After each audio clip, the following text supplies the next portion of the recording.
పేదల భూములు ఎకరా అరెకరం ఉన్నటువంటి పేదల భూముల నుంచి రీజనల్ రింగ్ రోడ్ పోతుంటే ఉన్న భూములు పోయి కనీసం బతికేది ఎట్లా, మా బతుకులకు భరోసా ఏంది, అటువంటి భరోసా లేనటువంటి ఈ రోడ్డు మాకెందుకు అని చెప్పేసి కడుపు మాడి ఈరోజు కందుకూరు ఆర్టీఓ దగ్గరికి వచ్చినటువంటి పోరాటం ఏదైతే ఉందో అది న్యాయమైన పోరాటం.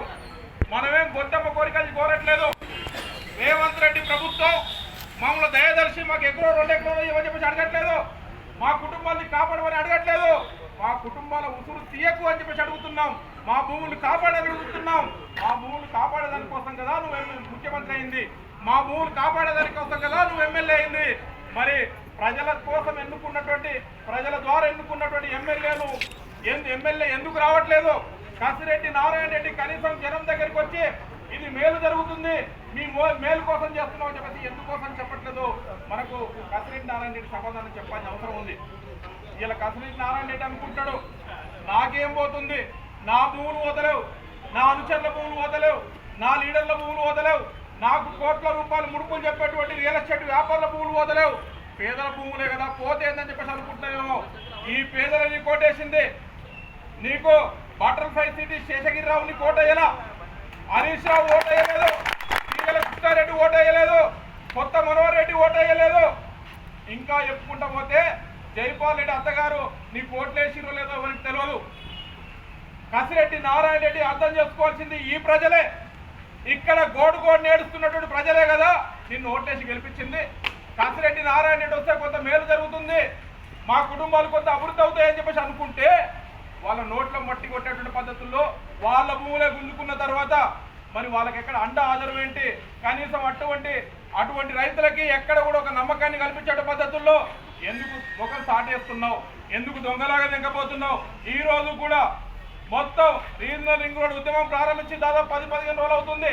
టీవీలలో పేపర్లలో వస్తున్నాయి. ఈ రోజు మీకు వ్యతిరేకమైన మీడియా పెద్ద ఎత్తున ప్రచారం చేస్తున్నది. మరి అట్లాంటప్పుడు నా ప్రజలు ఇబ్బంది పడుతున్నారు కదా, నా కోట్లేసిన ప్రజలు ఇబ్బంది పడుతున్నారు కదా, వాళ్ళ దగ్గర నేను సమాధానం చెప్పుకోవాలి కానీ నేను ఇంకిత జ్ఞానం లేనటువంటి ఒక ముఖ్య ఎమ్మెల్యేని మనం గెలిపించుకున్నాం. అటువంటి ఎమ్మెల్యేనా మనం గెలిపించుకున్నది మనం అర్థం చేసుకోవాల్సిన అవసరం ఉంది. రెండోది, రేవంత్ రెడ్డి గారు వాళ్ళ అత్తగారి భూముల నుంచి రీజనల్ రింగ్ రోడ్ పోదా? అక్కడ కొనుక్కున్నటువంటి లీడర్లు అక్కడ ఉన్న జడ్పీటీసీ ప్రభాకర్ రెడ్డి అన్నబోయినపల్లి ఆ గ్రామానికి సంబంధించినటువంటి గ్రామంలో ఇప్పటికే మన సంజీవ్ రెడ్డి చెప్పాడు, ఇప్పటికే 50 ఎకరాలు మేము సాగర్ ప్రాజెక్టు కింద పోయినాయి.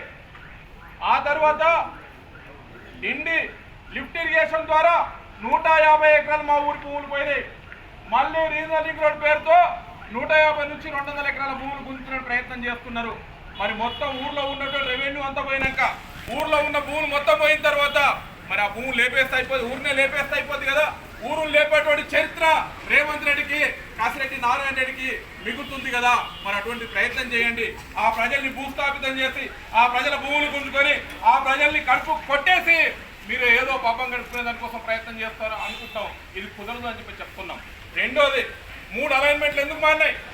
మొదటి అలైన్మెంట్లో భూస్వాముల భూములకి వెళ్ళి పెద్ద ఎత్తున భూస్వాముల భూములకి వెళ్ళిపోయినాయి. 50 ఎకరాలు 100 ఎకరాలు ఉన్నటువంటి భూస్వాములకి వెళ్ళిపోతే సముద్రం మీద వాన కురిస్తే ఎంత, కురకపోతే ఎంత, కోట్ల రూపాయలు ఉన్నటువంటి, కోట్ల రూపాయలు పెట్టుబడి పెట్టేటువంటి పెట్టుబడిదారుల భూములకి వెళ్ళిపోకుండా ఎకరా అరెకరం ఉన్నటువంటి పేదల భూములకి ఎందుకు పోతుంది రీజనల్ రింగ్ రోడ్డు? ఎందుకు అలైన్మెంట్లో? ఇదేమైనా పావులాగా మళ్ళీ దానికోసం ప్రయత్నం చేస్తారా? రీజనల్ రింగ్ రోడ్డు అంటే రింగ్ అంటే గాజులాగా ఉంటుంది. గాజులాగా ఉండేటువంటి రీజనల్ రింగ్ రోడ్డు వంకలు తింకలు జైపాల్ రెడ్డి అత్తగారి భూమి వస్తే పక్కకి తిరుగుతుంది ఎందుకు? ఎమ్మెల్యే కసిరెడ్డి నారాయణ రెడ్డి భూములు వస్తే ఎందుకు పక్క తిరుగుతున్నాయి? హరీష్ రావు భూములు వస్తే ఎందుకు కాపాడుతున్నావు? నువ్వు హరీష్ రావు శత్రువులే కదా.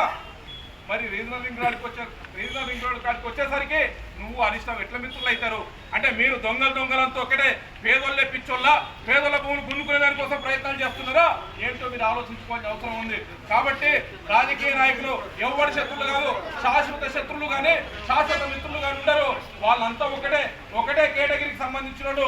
వాడు దొరో వీడు దొంగో, ఎవడైనా దొంగలు కలిసిపోతారు తప్ప పేదోని ఓడి చూసేటువంటి పరిస్థితి లేదు.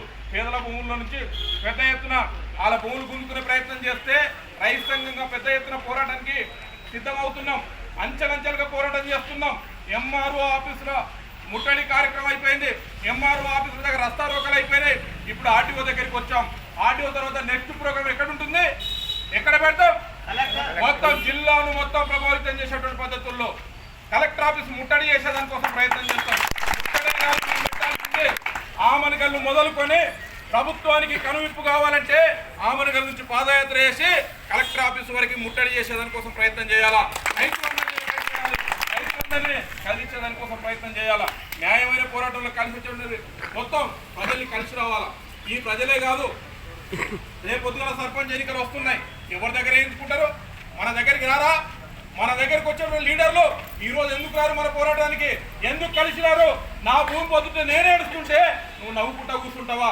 రేపు పొద్దుగల ఓటు వేస్తుంటే ఓట్ల కోసం కాదు కదా, ఖచ్చితంగా వాళ్ళందరినీ తరిమి కొట్టేటువంటి పరిస్థితి రావాలా. ఈరోజు ఏ పార్టీల కంటే పోరాటం జరగాలి.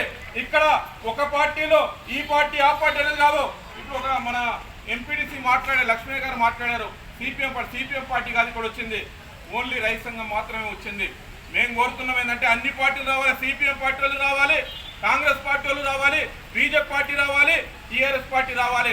మీకు ప్రజలు ముఖ్యం అనుకుంటే, ఈ ఊర్లలో ఉండేటువంటి పేదలు ముఖ్యం అనుకుంటే, భూములు పోతున్నటువంటి పేదల కోసం మీరు నిలబడాలనుకుంటే వచ్చి నిలబడాలా. ఇప్పుడు నీ తంతేందో తేలాలా. నువ్వు దొంగవా దొరవా ఎవడు కూలిగం చేసేటో తేలాల్సిన అవసరం ఉంది. అటువంటి తేల్చేదానికోసం మనం సీరియస్గా ప్రయత్నం చేయాల్సిన అవసరం ఉంది. కాబట్టి అటువంటి వాళ్ళందరినీ ఐక్యం చేయాలా, ఊర్లలో నిలయాలా, ఊర్లలో కూడా ఒక ఉద్యమాన్ని నడిపే దానికోసం ప్రయత్నం చేయాలా. ఏ గ్రామాలు అయితే పోతున్నాయో ఆ గ్రామాలన్నింటి ప్రజలందరినీ కూడగట్టేట ప్రయత్నం చేయాలి. చాలా మంది అనుకుంటారు, ఏమనుకుంటారు? నువ్వు మునిగితే నాకు లాభం జరుగుతుంది అనుకుంటున్నారు. నువ్వు మాట్లాడేదంటే మనలో మాట్లాడేదంటూ మనకేమో 7 లక్షలు 8 లక్షలు 10 లక్షలు అంతకంటే ఇచ్చేటువంటి పరిస్థితి లేదు. కోట్ల రూపాయలు వస్తాయంట. కోట్ల రూపాయలు ఎవరికి వస్తాయి అంటే శేషగిరిరావు 300 ఎకరాలకి కోట్ల రూపాయల ఆదాయం పెరిగేటువంటి అవకాశం ఉంటుంది. రేవంత్ రెడ్డి అత్తగారు జైపాల్ రెడ్డి భూములకి కోట్ల రూపాయలు పెరిగేటువంటి అవకాశం ఉంటుంది. కాసిరెడ్డి నారాయణ రెడ్డి భూములు కానీ, కాసిరెడ్డి నారాయణ రెడ్డి అనుచరులు కానీ ఇటువంటి వాళ్ళకి పెరిగేదానికోసం అవకాశం ఉంటుంది. వాళ్ళకి పెరిగేదానికోసం మనం మునుగల, మనమైనా బాహుబలిలో శివకవిలమా, మనం మునుగుతూ వాళ్ళకి ఏమైనా వెలుగునిచ్చేదానికోసం ప్రయత్నం చేద్దామా? ఎందుకోసం మనం ఖచ్చితంగా యువకులు ఆలోచించాల్సిన అవసరం ఉంది. ఎవరి కోసం చేస్తుంది రీజనల్ రింగ్ రోడ్డు? ఎవరి ప్రయోజనం కోసం? ఇలా మన గ్రామాలకి స్వాతంత్రం వచ్చి 75 సంవత్సరాలు 80 సంవత్సరాలు అవుతుంటే ఒక చిన్న రోడ్డు వేయడానికి మట్టి రోడ్లలో గుంతల రోడ్లలో పోతున్నాం. ఎవడో విలాసమైనటువంటి కార్లు తిరగడం కోసం, ఈ రోడ్లు విలాసమైనటువంటి జీవితాలు గడపడం కోసమా, పెట్టుబడిదారుల ప్రయోజనాల కోసం జరుగుతున్న రోడ్ల ఊర్లో మా ప్రయోజనాలు ఏంటో కాపాడండి, మా ప్రయోజనాలు ఏంటో చెప్పండి అని చెప్పి మనం చెప్పాల్సిన అవసరం ఉంది.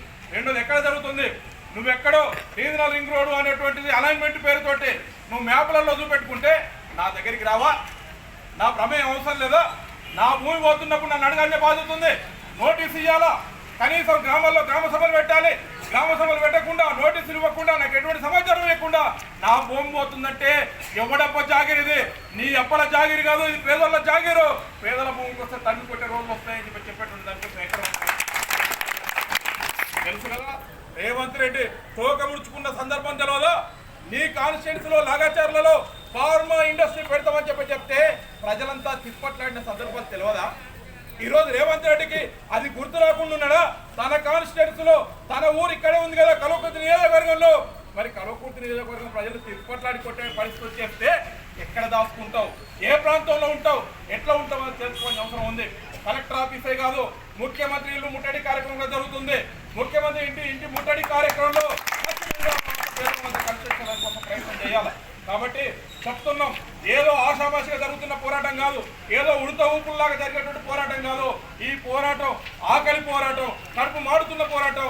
పేదల భూములు పోతూ, ముడ్డి కింద భూములు పోతుంటే, గుంజుకొని పోతుంటే మనం ఎట్లా బతకాలా, పిల్లలు ఎట్లా బతకాలా, వాళ్ళ భవిష్యత్తు ఏంది, వాళ్ళకు ముందు బావుదారులు ఎట్లా నిలబడాలా, అటువంటి దానికోసం ప్రయత్నం చేయకుండా ఓవరాల్గా ఏదో మేము చేస్తున్నాం కాబట్టి, చూస్తున్నాం కాబట్టి, మాకు అధికారం అండ ఉంది కాబట్టి మేము రీజనల్ రింగ్ రోడ్ చేస్తాం, ఇంకో రింగ్ రోడ్ చేస్తాం అని చెప్పేసి మాట్లాడితే ఊపిన సమస్య లేదు. కాబట్టి రేవంత్ రెడ్డి అని చెప్పి చెప్తున్నాం.